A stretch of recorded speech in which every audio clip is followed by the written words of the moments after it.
Hello and welcome to Tartan Touchdown, Scotland's voice in the world of American football. We are back for a brand new season. The NFL is literally moments away. And guys, I've got to say it straight off the bat, this is the year for my Jags. I'm talking Trevor Lawrence MVP campaign is incoming. Book it now. BTJ, Travis Hunter is the best dual threat in the AFC. And do not get me started on that defence. Josh Allen, Trayvon Walker are going to wreck the South. Jaguars are the dark horse Super Bowl contenders, and you heard it here first. But okay, enough of my Jags chat. Let's get in the rest of the crew. So first up, we've got Dan, who's our resident Cowboys man. Dan, I'm sure you're already sharpening up the annual "This is our year" speech for Dallas. I mean, we've just before we came on, we had a conversation about how bad the South was. See this? I don't know how much your opening actually holds much weight. To be fair, it does, because it's so bad that there is no reason that we cannot be good, right? Yeah, this is what I mean. For the Cowboys this year, I'm not having the "This is our year" speech because everything has changed for us. New head coach, some contract issues. We don't know. We're kind of in that valley at the moment, but it's still America's team, isn't it? It's still America's team. I love the subcontract issues, which I'm sure we'll get into a little bit discussion later. But next up we have Brian. So Brian, welcome. This is your first kind of episode with us talking about the NFL in full time. I will just say Brian's our loyal Browns supporter, and I say supporter with a lot of sympathy because somehow Cleveland's rolling in at 2025 with 4 quarterbacks. Brian, mate, you've got basically a 25% chance of being right no matter who you hype up this season. Listen, I'm just glad that I can share the factory of sadness with other people.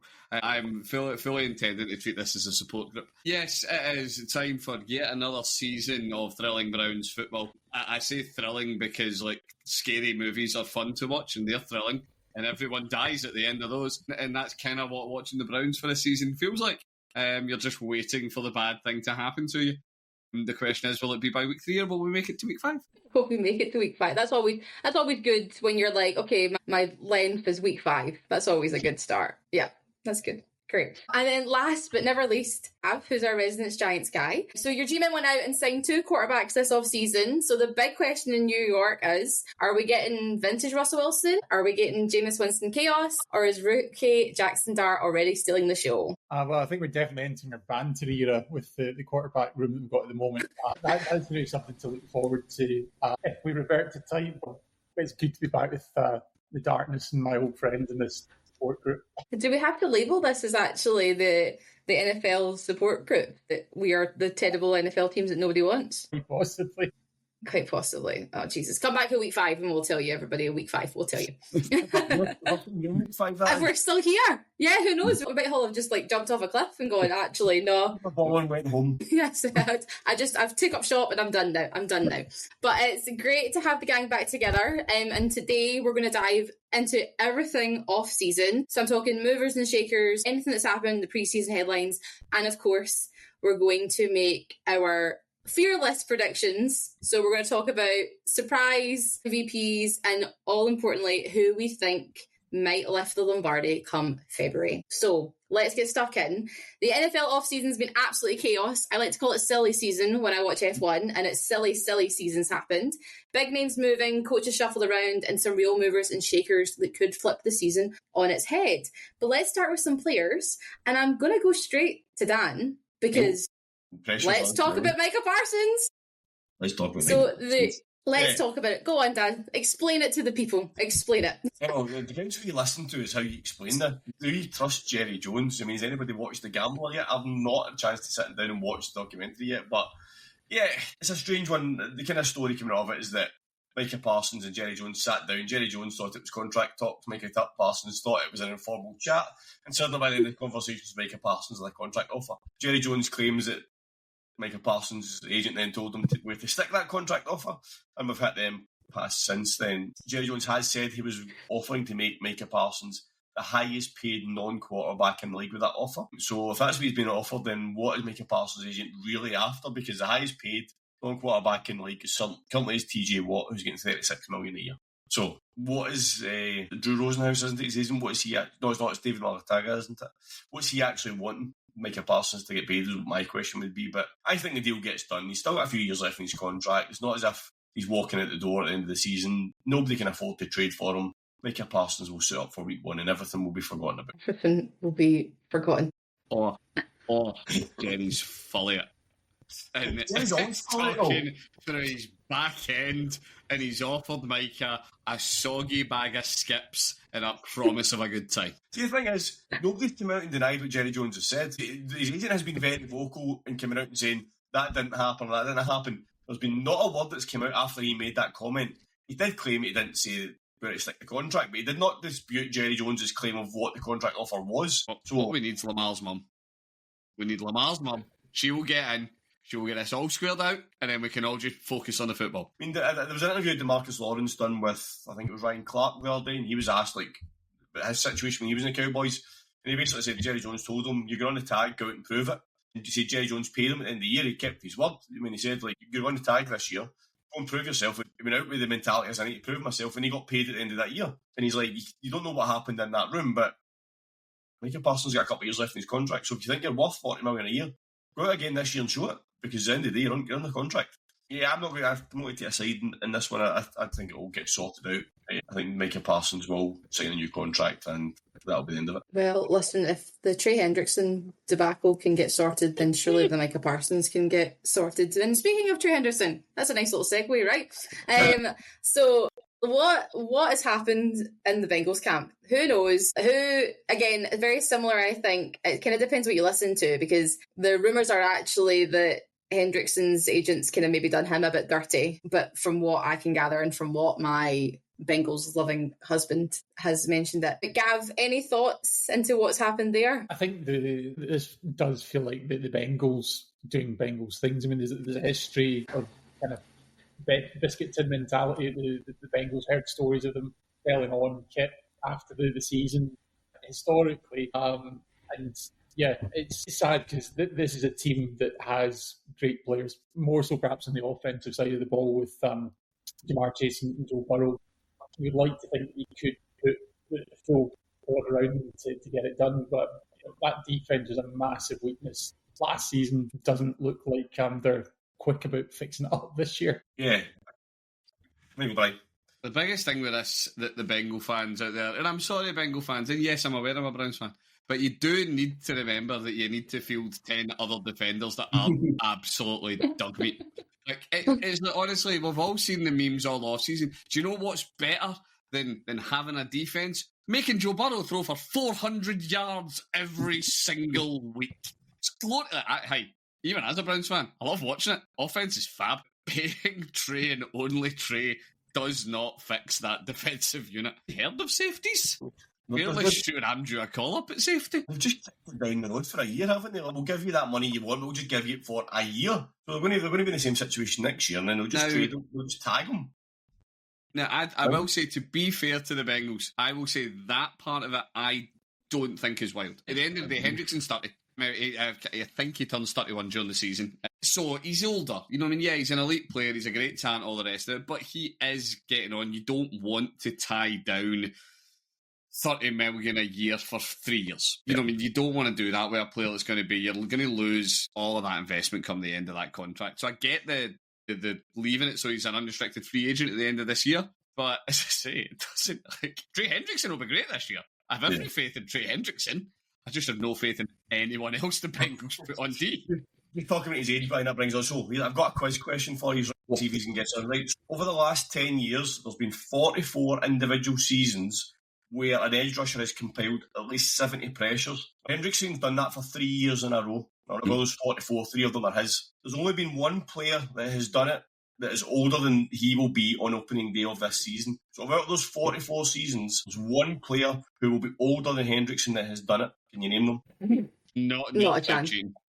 I guess any edge rusher of recent times of elite status, Khalil Mack is the only player who has registered 70 pressures in a season who is older than Trey Hendrickson will be at the start of the season.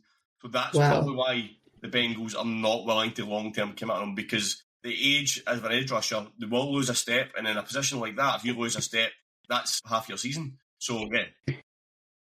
Just to ask an unrelated question, how many Super Bowls did Khalil Mack win? How many has Trey Hendrickson won? That's an unrelated question. Do you know what I mean? So unrelated. The Bengals have looked at it and thought, at that age, edge rushers they fall off. So you're right, you're saying, like, why would they commit to paying him, let's just say, $90 million when his production by history of some of the elite edge rushers we've seen in this league, it falls off at this age. So why would you commit 90 million to someone who potentially is going to see that, unless he's the second exception to the rule, is going to see their production fall? I agree with the Bengals. It's just been very convoluted the way they've done it, and the way it's all sorted out. But the Bengals are happy for a year. Trey Hendrickson's happy for a year. We'll kick it down the road. Yeah, sounds good. I guess if we're keeping on the AFC North theme, because that seems to be the theme, the hardest division. Some would say the hardest division in football. But is that because the Browns are in it? But let's talk a bit about Aaron Rodgers going to the Steelers. 1 year deal, $19.5 million. Go for it. It's go big and go home. It's all in for the Super Bowl. This is it. You know what I mean? And to be fair, it's odd actually. There's not as much. Well, maybe I just know sane Steelers fans. I'm not seeing the kind of mad hype that I would expect from a team that is shamelessly set up to go, do you know what? We have 1 year. We have 1 year. We win a Super Bowl, or are they finally going to blow it up and actually try to go out, get themselves some reasonable draft capital? Mike Tomlin in 500's a meme at this point, and as irritating as that may be for the Browns fans to look on to a team that never seems to go below 500, it's irritating for the Steelers fans because they are every single year they don't have top first round draft capital. We've seen the success the Steelers have had with Big Ben, but you know that if you have a franchise quarterback, there's two ways to win in this league. You either have a franchise quarterback or you have the Avengers, and you surround a decent quarterback with all of the toys. The Steelers haven't done any of that since Big Ben. They have played with bits at quarterback. Jesus, they had Mason Rudolph, and what was left of his helmet after Miles set to it. So yeah, they've went for it. Do you know what, Rodgers? Shows you have one more year in you. He looked passable when he actually played with the Jets. I'm not going to say he looked great, but he didn't look awful when he was actually on the field either. So yeah, don't know. I was about to say something and I'm not, because it's Dan wants to say it later and I won't steal his thunder. I'm not convinced it's going to be successful for them, but I get what they're doing. They've got Rodgers in, they've got DK in as well. They've brought in Jonnu from Miami. They've put a lot in to giving Rodgers some tools in offense. Yeah, that wide receiver room's pretty thin. Once you go beyond DK, it's not brilliant. Steelers defense will be Steelers defense. I have, unfortunately, every faith that that's going to be a functional unit. They will be well coached. They are a well-run organisation. So they will go 500 again. They will go into the playoffs. They'll come out in the first round. They will have a crap draft pick, and the cycle continues. I mean, on defence, the Steelers look very good. They do. I'm just looking at the depth chart now. They have some very good players on defence. I don't know if they've went all in offence. Yeah, they've went for Aaron Rodgers, but like you mentioned, you've got DK Metcalf, and then you've got Calvin Austin and Scotty Miller. That's not going all in for a Super Bowl. For our mouth, we don't know what you're going to get with him. Now, as you meant, brought in Jonnu Smith. I like Jonnu Smith, but again, who's going to be there? You've got running backs, probably. They're good at running back. Jalen Warren and Caleb Johnson, I think, would be two good running backs for them. But on the offensive side of the ball, I don't think they have went all in. They've went Steelers average, I think. I don't see where a Super Bowl team comes from in that offense. I just don't see it. Yeah, I don't see it because, again, that's the hardest division in football. So how you're coming up against your Lamar Jacksons and your Joe Burrows and getting above that, and whatever happens to you all, and Joe Flacco, because Joe Flacco is Joe Flacco. This is the thing. Like you cannot go past Joe Flacco. That man appears and things happen to teams that it shouldn't happen to. I just don't see them. I don't see them taking one or two in that division. And I don't see there being three teams from that division going into the playoffs. Gav, what's your thoughts on the Steelers making it? Yeah, I mean, I think it's pretty much like Brian said. You know, they have that track record of consistency. That consistency is at mediocrity levels, and I think we're kind of had some conversations already about some of the other teams that are on the up elsewhere in the AFC. I think we're expecting the AFC West to be quite competitive this year. There's a lot of chat about the Patriots in the East potentially being a dark horse. So I think you're right. We've seen 3, even 4 teams from that division go to the playoffs. I don't think that's going to cut it this year. And when you've got certainly the Ravens in particular in that division, it's always going to be a chasing effort for Pittsburgh. See, looking at both depth charts, I think the Browns are better on offense than the Steelers. Oh, that's the hot take. We're not doing hot takes yet. I don't think it's that much of a hot take because you know what you're going to get with Joe Flacco, right? You know what you're going to get. Aaron Rodgers, you don't know what you're going to get at the moment, right? Yeah. Jerome Ford and Quinton Judkins at running back. That's probably the where you could debate both teams at running back. You could debate both teams. If you think Quinton Judkins is going to set a single fleet on a field this year, I have some news. I will give you Jerome Ford and Sampson. Hey, but that's where you can debate the Steelers are potentially stronger. But the wide receiver room, Jerry Jeudy, Zia Bond, who again we've had the issues, but I think he's a good wide receiver. Cedric Tillman, I think is better than what you're getting in that second stage of the Steelers' offense. And Joku's a much better tight end than what the Steelers have got. So I don't think it's that much of a hot take to say that the Browns' weapons are better than the Steelers' weapons. Weapons, I would give you. I don't think that's wild. The Steelers have a better running back from that. They just do because Quinton Judkins, as much as he looks incredible, I'll be very, very surprised if he sets foot on a field this year. I think the Browns are actually there is more. I know obviously charges were dropped and stuff. Well, look at what we did with Bond. Charges get dropped to him and he was signed more or less immediately. Charges dropped Judkins and all of a sudden the Browns have discovered morals? I don't think so. I think we know something else is there. But at the end of the day, we have seen... How many games did Rodgers manage last year? He managed the bulk of the season. He didn't miss much time. Flacco, how much of a year are you getting out of him? And then we'll go on and we'll maybe talk about rookies and stuff later at quarterback. We know about the Browns quarterback carousel is like. Neither of them are leading you to stringing together a run of victories. Rodgers could. I'm not saying he will. I think he will, but he could. It's plausible. Yeah, it is plausible. I just think if you look at the weapons that are there, the Browns have better weapons generally than I think the Steelers have got. I don't say the Browns are going to have a better season than the Steelers, but especially that wide receiver room and the tight end room, I think you'd rather have what the Browns have than what the Steelers have. Anyway. Yes. It's official. Dan's back the Browns for the North. I'm here for There it. you go. That's it. Screw the Ravens. Screw the Bengals.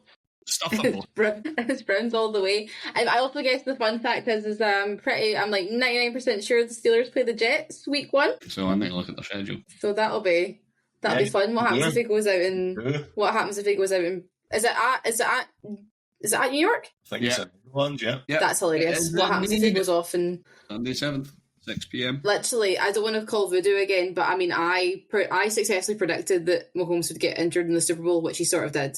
So what happens if Rodgers gets injured that first game again? I'll actually on that field. It's cursed. He'll need to get like a recce in to cleanse it. I think that's it. Cleanse the stadium for him.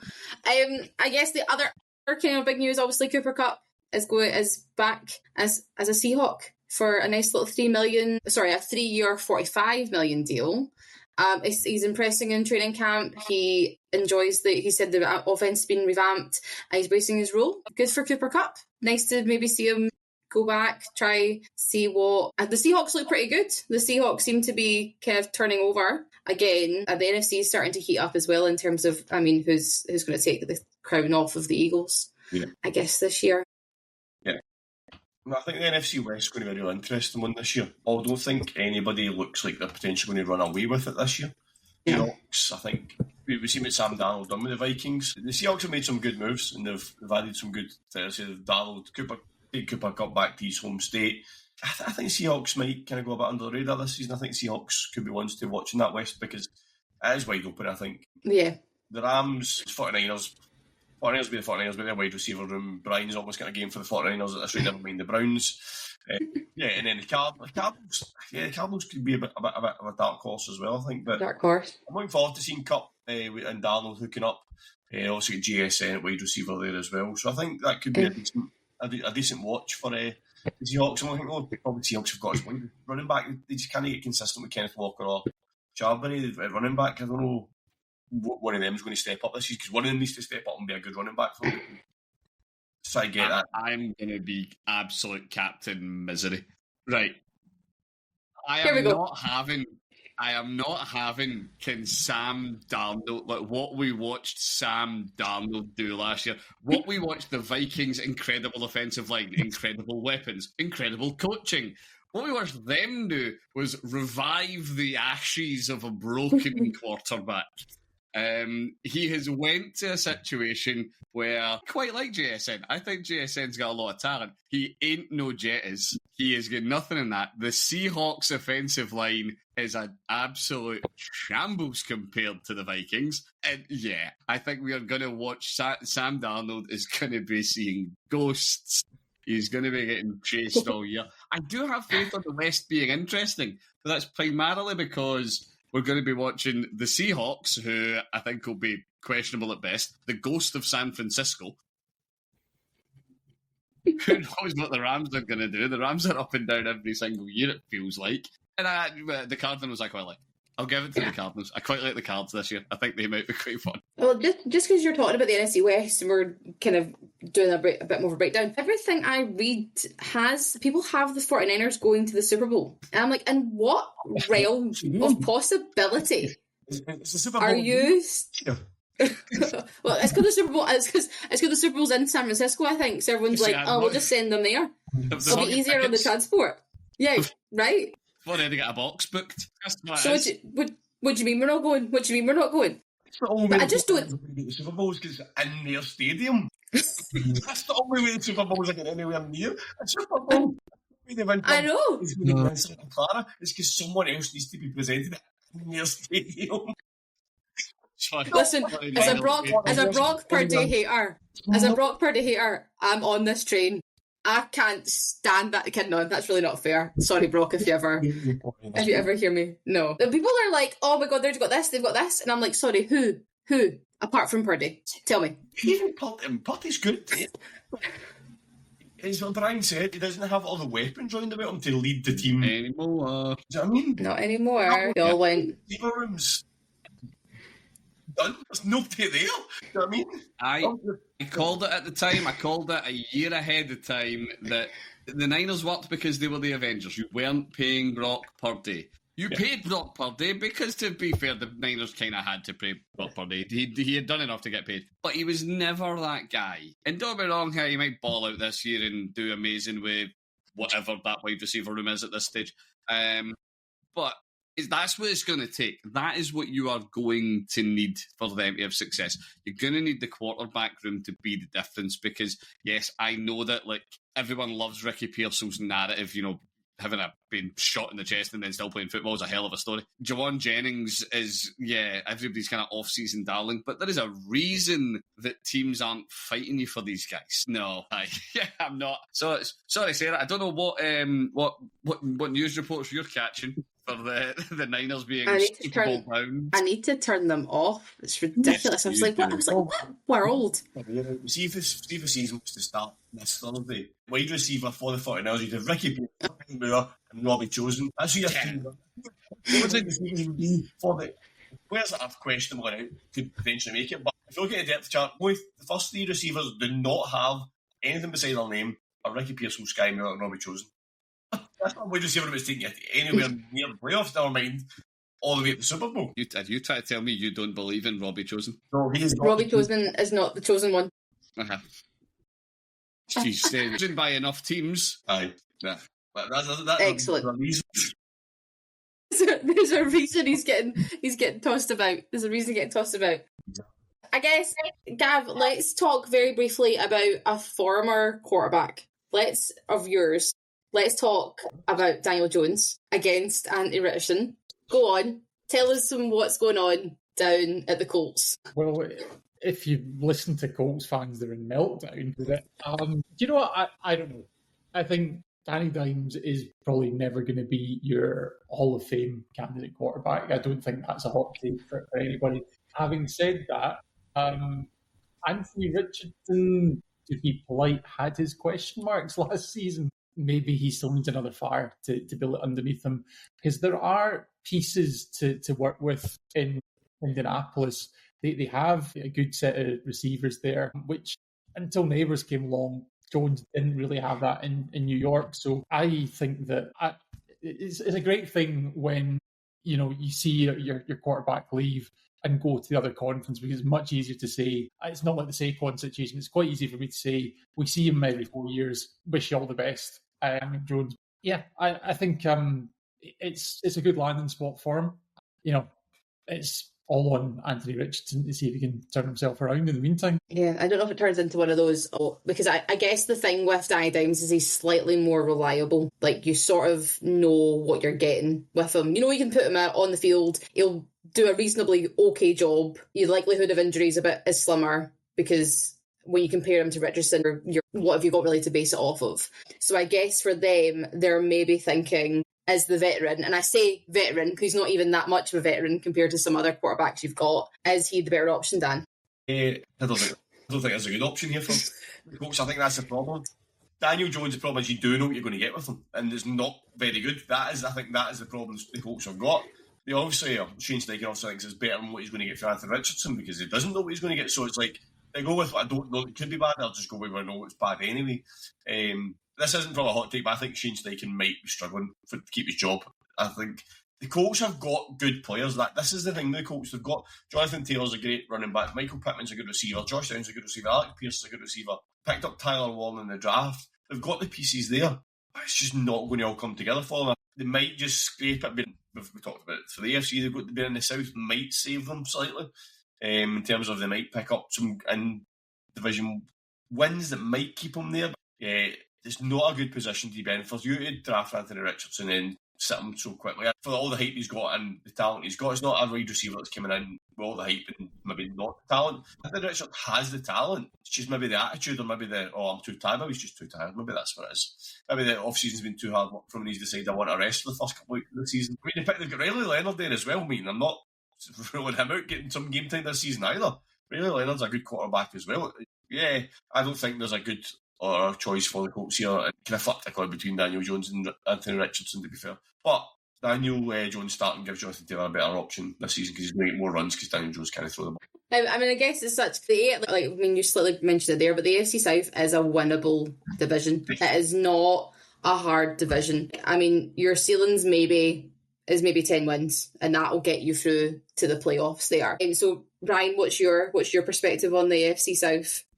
Apart from it's crap. Winnable is it, and that's actually, I don't mean it in a snide way.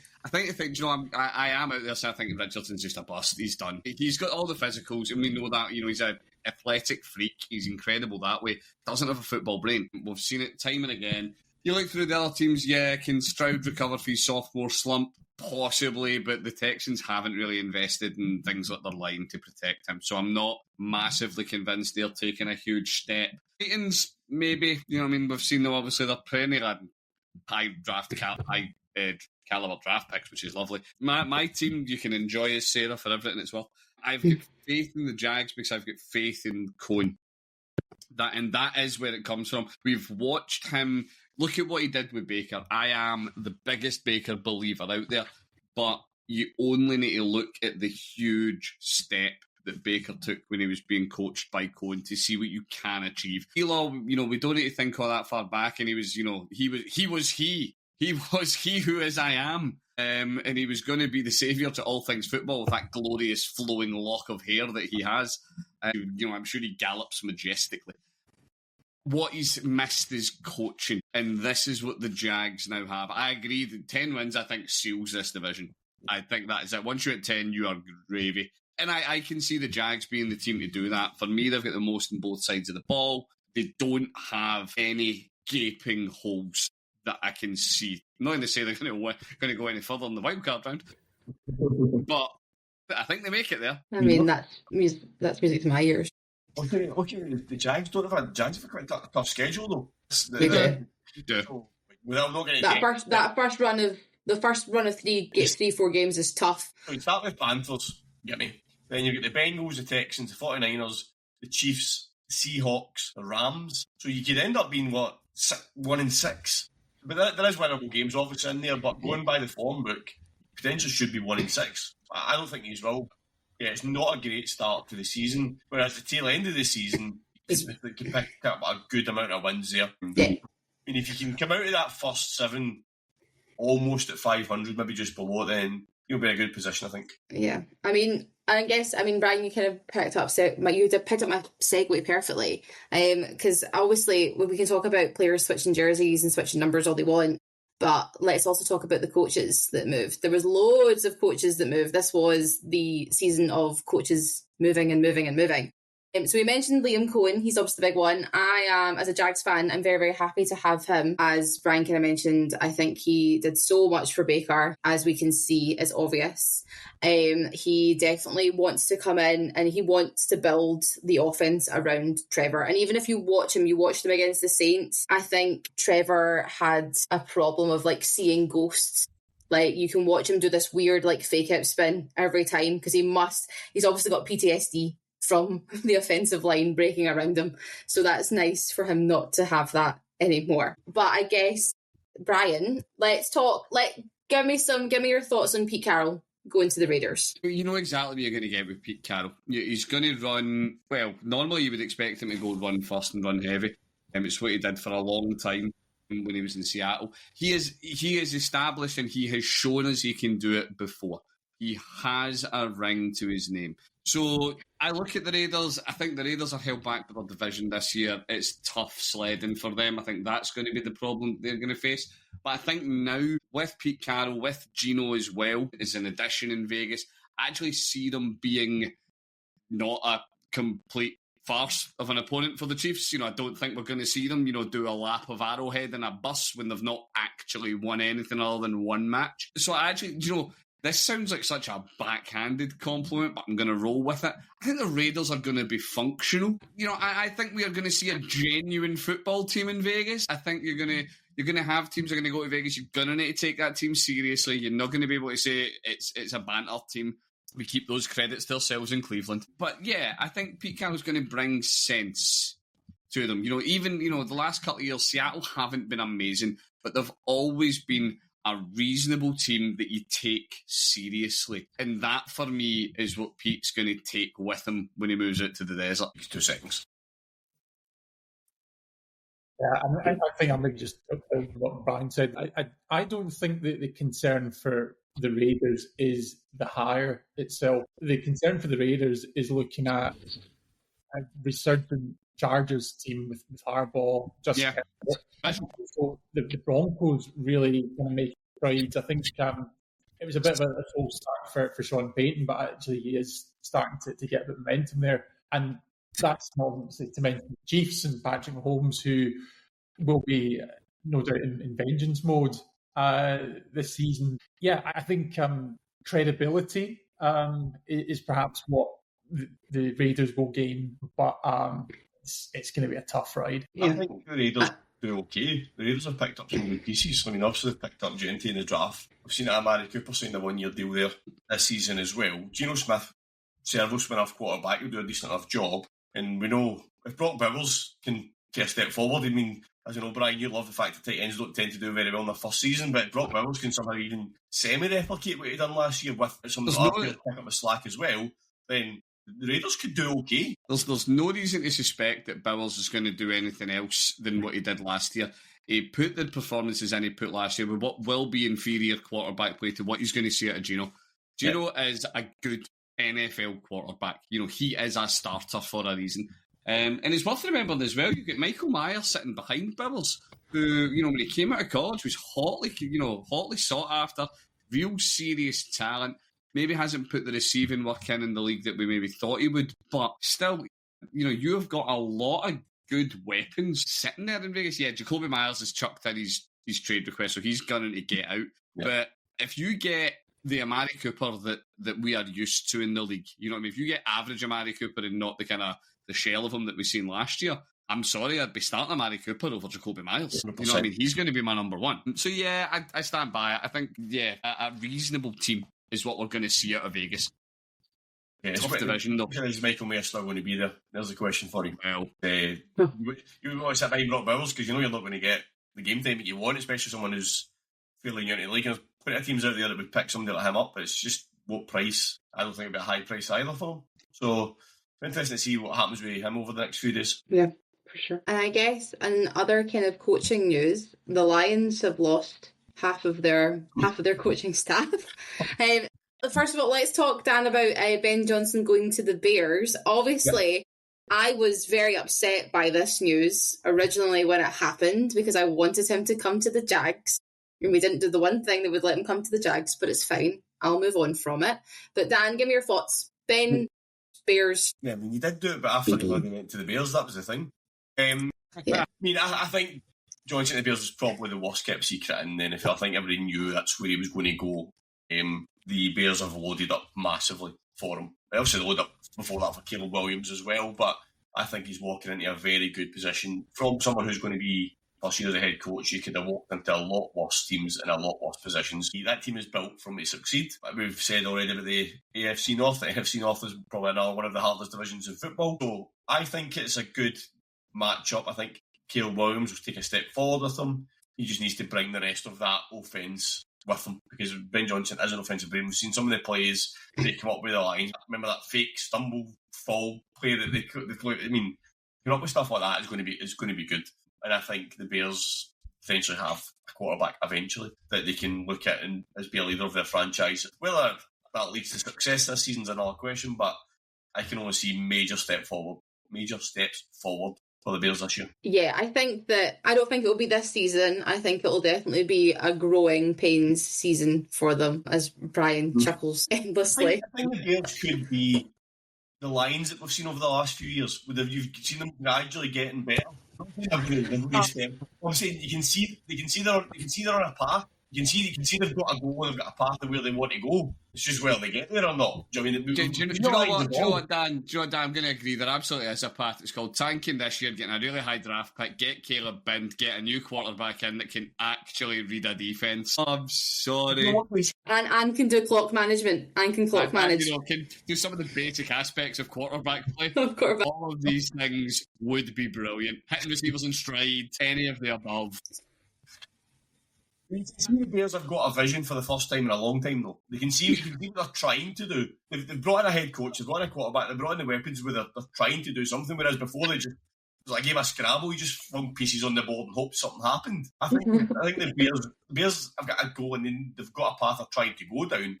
Whether it works or not is a completely different question. But if you're a Bears fan, you must be looking at thinking, yeah, that looks like we could be doing something, but whether it happens or not. I'm almost expecting Dan to say "We dem Bears." No Bears. Offseason champions yet again. Just you remember it. Year after year after year. We'll be there. We'll be winning those games and not much else. So I mean, we'll see. I think it's going to be a growing pains year. Obviously, they've also extended their GM through to 2029 because they align quite well. So I guess we'll see what happens. But on the other side of the Lions, who don't have any coaching staff, Aaron Glenn going to the Jets. Gav, you share a stadium with them. Give me your thoughts on that interesting choice. Well, I mean, it is a good addition for the Jets. You're getting a good coach. The question, I think, is not about Aaron Glenn, who, of course, has history with the Jets as a player as well. The question is absolutely about the Jets themselves, and is this a place, in that market? Is that somewhere where Aaron Glenn can really succeed? Again, you're looking at a division where it's all about the Buffalo Bills and Josh Allen, and like I say, quietly, there seems to be more and more murmurings about what the Patriots might be able to do this year. So it's not going to come easy for Aaron Glenn. I think great coach, tough job. I just don't. I mean, the Jets have always. I feel like the Jets have always been semi-okay on defense. It always seems their offense that can't start to move and shift. So I can see why we've continued down the defense, like a defensive head coach, because if that's where you shine, why not continue to let that shine? But I just don't see anything happening with them. The other thing you want to look at as well, though, is with it being a defensive coach, with Rodgers obviously moving on to the Steelers, your quarterback's now Justin Fields, who has shown sporadically that he can do things, but is a defensive head coach like Aaron Glenn the right person to help him develop and lead that team forward?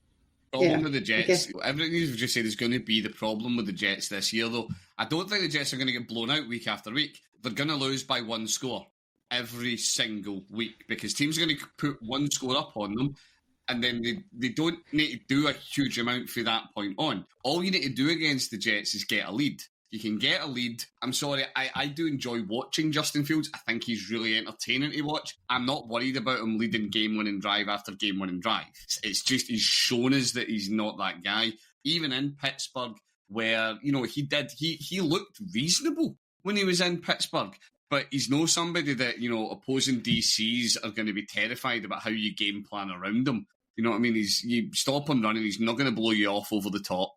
You take away some of the underneath stuff and you're fine. So yeah, I feel bad for the Jets. Well, although they've ruined Garrett Wilson, who I love. I feel like, what a career that man could have had. I know. I'm writing him off and he's like 25. I know.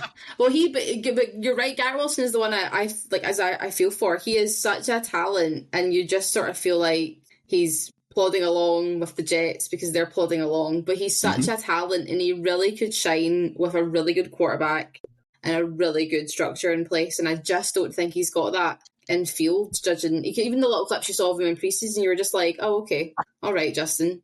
Do your thing. We saw it with Garrett Wilson. You gave him Aaron Rodgers for a year and he dropped 1,100 yards. I mean, he is a talented player, but you're not going to get production with the current setup, unfortunately. What I will say, though, is the Jets have brought in Tanner Ekstrand as their offensive coordinator, who was the passing game coordinator for the Lions for the last couple of years. So he's led that Lions passing game with Jared Goff. It made Jared Goff, has elevated his game there. I know they're two different types of quarterbacks, but surely can only have a positive influence in Justin Fields. He's not going to make him a worse player. So I think that could potentially... You mentioned there about Aaron Glenn not being a coach for Fields. He clearly knows that himself, which is why he's brought in Tanner Ekstrand, because he knows that he can't be that coach. You could potentially see that step forward. I'm just looking back at... He was with Jim Harbaugh at Michigan as well, and at San Diego, so he's obviously well thought of because he's been in some big programs at college and then obviously moved into the NFL with the Lions and now Jets, so he's obviously a well thought of offensive mind. Could be interesting to watch to see what he can do with that Jets offense. I think the other thing as well is worth talking about, we don't always reflect on it when we talk about the coaching carousel, but I mean, Sarah, you've said that the Lions are out of coaches. You maybe actually look at the void that's been left. Other coaches are available, so they have got people in there. And I think obviously a lot of the worry as well, obviously when you lose both of your coordinators, and as you mentioned, Dan, there, some of the other coaches to other teams, you worry about the void that fills with the Lions. Obviously, you've got to remember, one that sets the tone and the culture for that franchise, Dan Campbell, still there. This is also a team that had more than their fair share of injuries last year. I think at one point we're talking about 20 players down. Obviously, Aiden Hutchinson, one of the best defensive players in the league, gone as well. He'll be back this year. It's a competitive division, but I don't think we need to be worrying about the Lions this year. I think they'll be all right. The Lions are the Lions.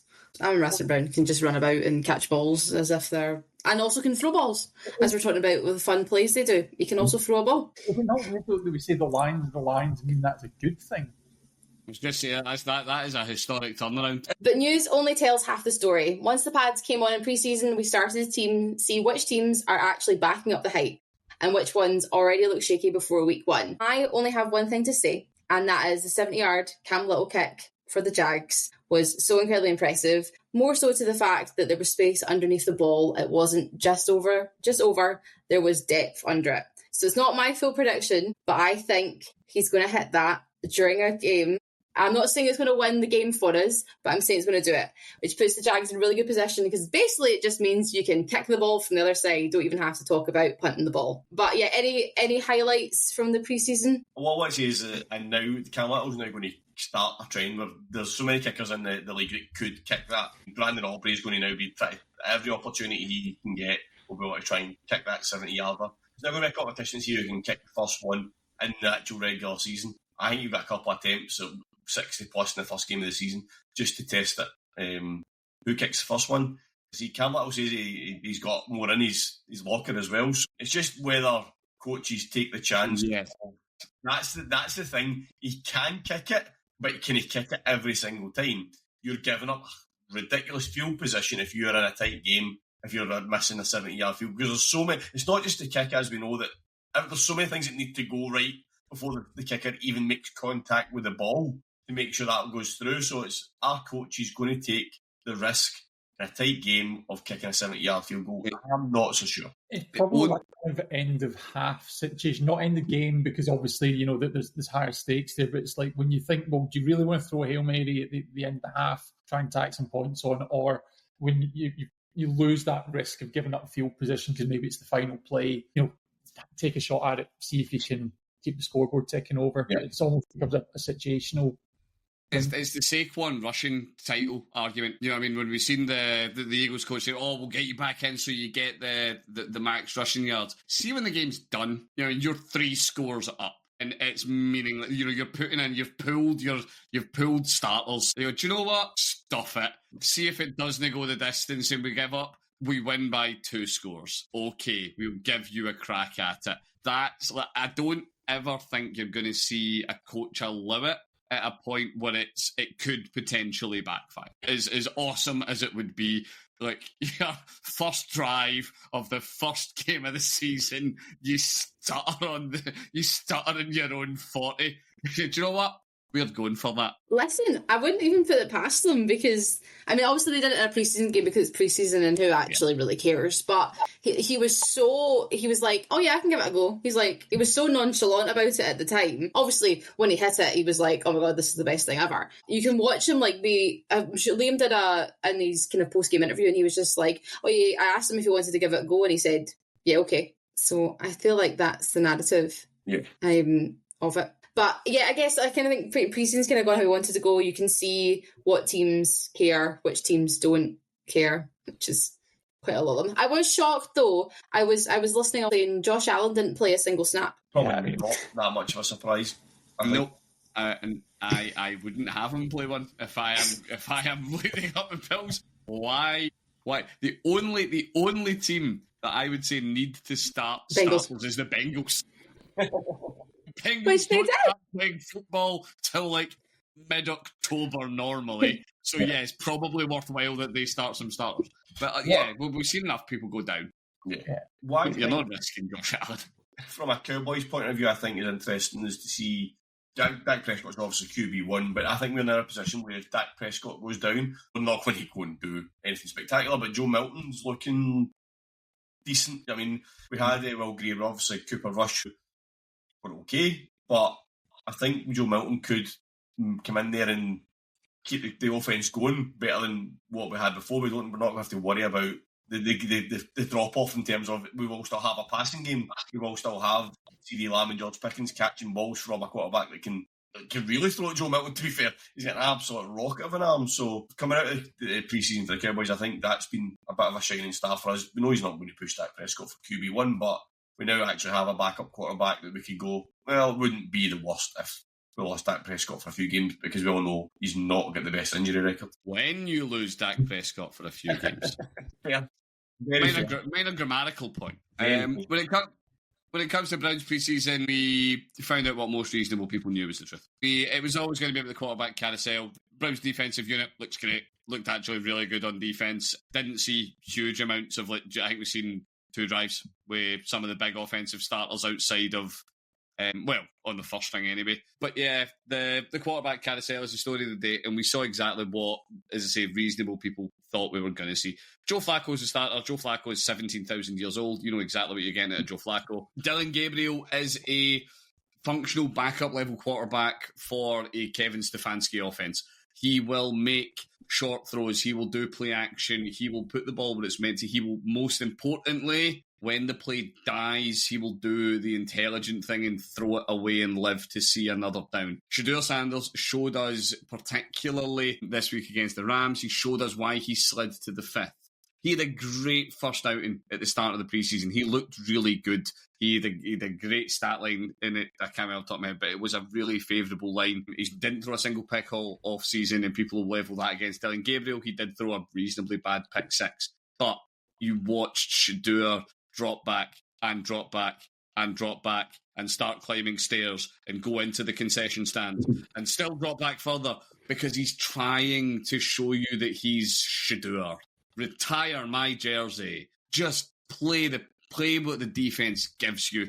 Don't try to play hero ball, and that's what he did against the Rams. There's a reason that we pulled him for Snoop to then drop Snoop within 12 hours. It's Yeah, like, you seen it, most egregious was he took that 23, I think, yard sack on something that there was never, the play died, the play just broke down instantly. Throw it out, take 2nd and 10, take 3rd and 10, whatever it was. But no, Shadour's dancing around back there, trying to shrug off defenders and show you he's going to chuck a 70-yard bomb for a touchdown because he thinks that he should have went 101.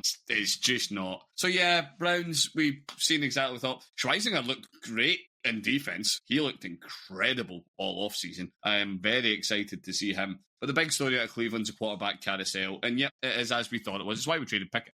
Because at the end of the day, Flacco will start when Flacco's joints give in. We've got Gabriel. He'll do what you want to do as a backup, and that'll be it. Schweizer looks even better when the Rams just decided not to block him either. That was a ridiculous play. Aye, that was, to be fair, that was glorious. The true goal of any offensive line is to not block. They thought they were doing wide receiver snaps, and the objective was to get open. Yep, I think we can do it too. But yeah, I guess that is really the kind of points of the preseason. We've had its fun. I guess the only thing to mention is, and I can't believe I've lasted this long for mentioning it, but she's got one Super Bowl ring, and she's now got another one. Taylor Swift and Travis Kelce are engaged. Ding, ding, ding. I can't wait for all the men to hate that news. It's everywhere. So much so that the nice man who was doing the CBS coverage for the waivers even put a comment to say, hold on everybody, breaking news, I must talk about this. However, I do think it teams up nicely. Again, I guess one of my predictions is that this will be Kelsey's last season, and that will end nicely with maybe a Super Bowl appearance, maybe a Super Bowl win, and a wedding at the end of it. Hang on, do you mean Swift's last appearance? I'm backing him to take her name. Oh really? Oh, I don't think they'll take either name. I think they'll keep it as, or publicly they will remain as. Take a breadwinner's name. She makes immensely more money than he does. He takes her name, and we get to watch the fragile masculinity of the internet literally explode at once. It would be nice.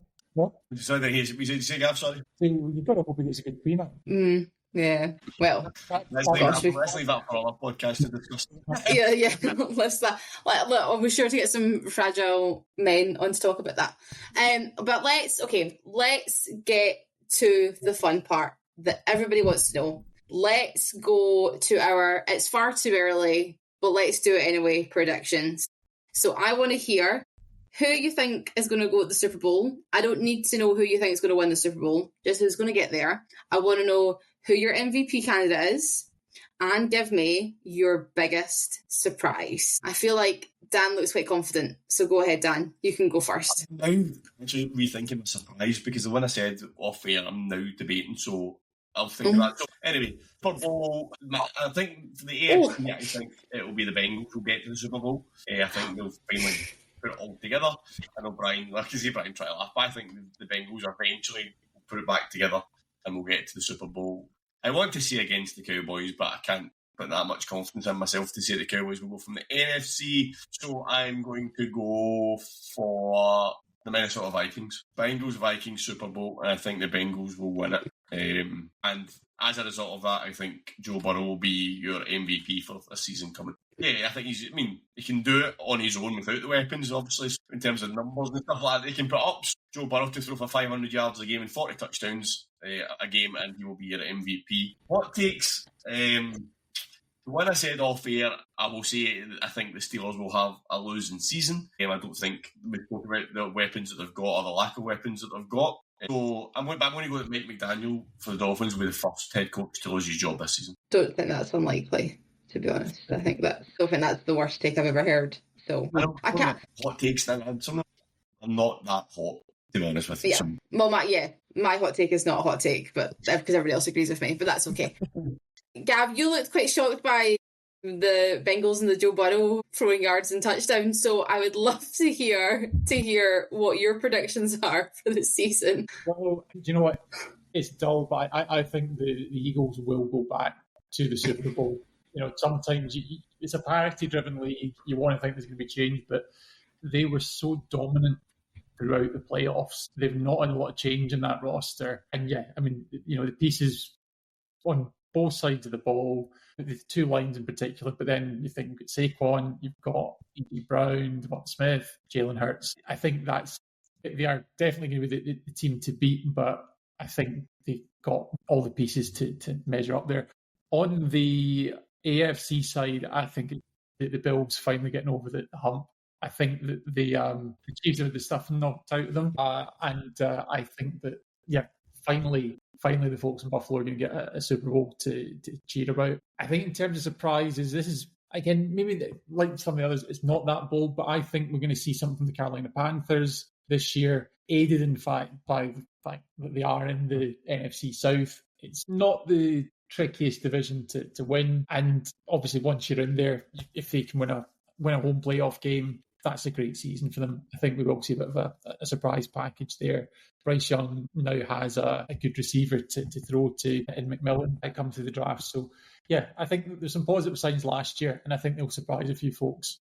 Who do you think your MVP is then? MVP, I mean, I think you always know who the contenders are going to be. I've put Josh Allen in to win the Super Bowl, so I will have him going back to back. We'll keep the quarterbacks as winning MVP as normal. Right, Brian, go right ahead. Right, so I'm going to be a slight cop-out merchant because one of my Super Bowl contenders is my shocking hot take that I just did. And the only reason they're one of my Super Bowl contenders is because I have done so many fantasy drafts and I have so many shares of this offense.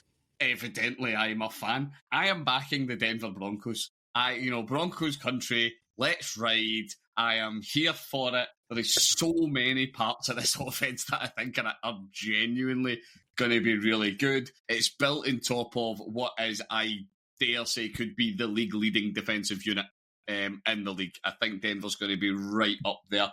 But I am calling Denver to be my big shock of the year, go all the way through to the Super Bowl. And I think they're going to meet the Lions when they get there. I think that the Lions were great to watch last year. The reason the Lions were great to watch last year was a wee bit like the Bengals. They had to be. They had so many injuries, particularly on the law of averages says that shouldn't happen to the same team 2 years in a bounds. Sorry, Lions fans, I've clearly cussed the entirety of Detroit. But I'm backing the Lions to get there. I will say, I don't think the Lions are going to be as electric on offense this year, but I don't think they're going to need to be. I think they've just got a really talented roster the whole way through it. I think it's going to do enough. They're going to have more pieces back on the defensive side, yeah. And yeah, I think I'm going to call them to meet the Broncos in the Super Bowl. My MVP, I'm going for a quarterback, sorry. Because we all know it's a quarterback award. But I'm not going for a Super Bowl team. I think the league is going to right the wrong of last year. And this is Bengals fans. I'm with you. It should have been Joe Burrow last year. Joe Burrow should have been last year's MVP. He balled out all year. And you just watched him die a little inside every time you watched yet another offensive drive scream the whole way down the field for a touchdown. And then he had to walk on again before he even had his helmet off. I think he's going to need to do it again. I think he's going to need to spend another year. It's a joke at this point. But Joe Burrow has to throw for 300, 400 yards a game. He does. That Bengals team might have re-signed Hendrickson. They don't have enough on defense. Their secondary's in tatters. He's going to need to ball out. This year, I think the league rewards him for it. And Joe Burrow's going to walk away with the MVP. Yeah, it was really... I watched a couple of episodes of Quarterback and watching that poor boy speak at the end of every single game, being like, I don't know what else you all want me to do besides throw the ball. Literally, he was like, somebody please help. And yeah, I mean, I would love that. I do like Joey B. I think Joey B is a bit of a character, and he is maybe going to become the new face of the NFL, because I don't know anybody that doesn't really like him. Even people that don't like football like Joey B. He needs him to become a cornerback as well. Literally, so can you just play all the positions? Can you just now do a Joe Fred? Screw Travis Hunter. Both ways. Can you please play both ways? He did do an impressive tackle. There was a clip of quarterback where he did an impressive tackle after he threw an interception. I was like, okay, Joey B, I see your style. Okay, I'll give you mine. Right. So Super Bowl prediction. I'm going to go ahead and say I think it might be, again, a Super Bowl or bust, but I think the Ravens are going to finally do something We're going to finally get through the postseason when we go into the playoffs, and we have to start actually doing something, Lamar, and we'll actually score touchdowns, even if the toes are aligned properly. So I see them going to the Super Bowl, and I'm going to agree with Gavin. I think the Eagles are going to get there because, again, they've not really done too much apart from pick up more people as they've gone on. And how they've managed to let that happen, I don't really know, but they've done it. And I just think they're going to be a sleeper. Again, we'll all forget that they're winning, they're slowly winning. And then we go, oh shoot, how have we got here again? So I think that I'd like to see Lamar win MVP. But I mean, maybe depending if the Eagles have a better season for Jalen might win it. I am a believer of like mostly it's quarterbacks that win MVP, so that's fine. But my hot take, and again, as you mentioned, it's not really a hot take, but I think the Patriots will finish behind the Bills in the AFC East. I think they will finish second. I'm not saying they make the playoffs because the AFC is stacked, but the Dolphins are always difficult because if Tua doesn't stay healthy, then the Dolphins usually slip and slide. And the Jets are the Jets, as we have established. Because the Pats finishing behind the Bills was Yeah, I mean, I think the Pats could do well this season, like you say. The AFC is stacked. Trying to get into the playoffs for them is going to be difficult. It's not out with the realm of possibility that they do it. But even finishing second for the Patriots will be a massive step forward. It'll all be about the culture Mike Vrabel will be put in there because we know he loves that team and he loves that franchise. He will make sure they know what it means to play for the teams. That could make a massive difference. We've seen it with other coaches. We talk about Dan Campbell all the time and mentality and that he puts into the lines and it's been successful. So I see Mike Vrabel can do something similar with the Patriots. Once he chases the rats out. I actually said that taking Ricky, but it does actually back Dan's point. It shows you how much he is culturally all in. He's like, stories are coming out of this building and I ain't happy about it. And I'm going to call the people who are releasing this stuff rats to the national media. The man is all in. He wants to do it. And even last year, Drake May wasn't terrible. Drake May's fine. Yeah. It wasn't bad by any shape or means. Again, they didn't I guess for them it was more like, who do you have? Who's on your roster that you've got with them? But now they've got Diggs, and Diggs can do. Oh, Brian's then is making face to say, do not pick him up in your fantasy team. Yeah, they have the ghost of Stephon Diggs. They've got a great running back from. Yeah. Losing all in on the pass loss for them though. He could have a good year. Jalen Polk this year, losing him for the season is going to be a massive loss for him because behind Stephon Diggs, you've got Demario Douglas, Kyle Williams, Mac Hollins. Demario Douglas has impressed in camp. Does need to be said. He has been impressing pretty much all off season. Yeah, so they've got quite a bit. They've got wide receivers there that will do a job. It's just how far whether or not was the question. Yeah, and also their bye week's late. Their bye week's week 14. Wow. So I guess you've got to get to week 14, right? That's really late. But and then if they're in a good standing, it gives them quite a good for a playoff push. They don't have a schedule either.